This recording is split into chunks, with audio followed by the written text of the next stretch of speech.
I think it was 2020 or CBS did a test a few years back where they taught a bunch of students how to shoot guns and armed them with sort of, paint guns and put them in a classroom and told them that there was going to be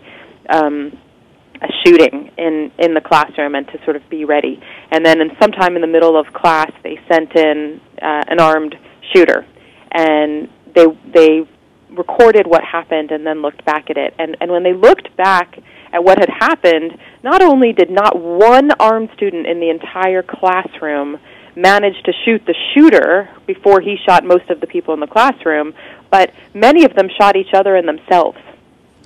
And it was such an interesting study because these are people who were prepared, who were trained, who were prepared and knew that this was coming, and still it by no means enabled them to protect themselves.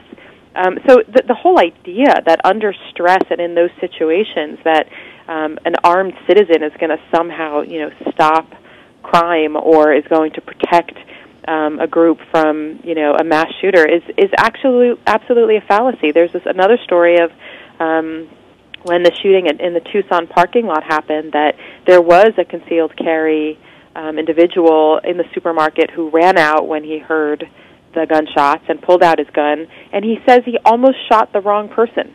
that he was about to shoot the person who had tackled the shooter to the ground, the hero who had stopped him, and he didn't know who was who, and he almost shot the wrong person. So these stories, these are obviously anecdotes and individual instances, but I certainly think this idea that someone with a gun in a public place is somehow going to solve everything is sort of absurd. And beyond that, we know for sure that having more guns in public places, whether it's bars or restaurants or on the street, creates a much higher risk of conflicts turning deadly and of people getting hurt. You just look at the fact, as I said earlier, of these states that have very, very lax gun laws, including concealed carry systems, and they have much higher rates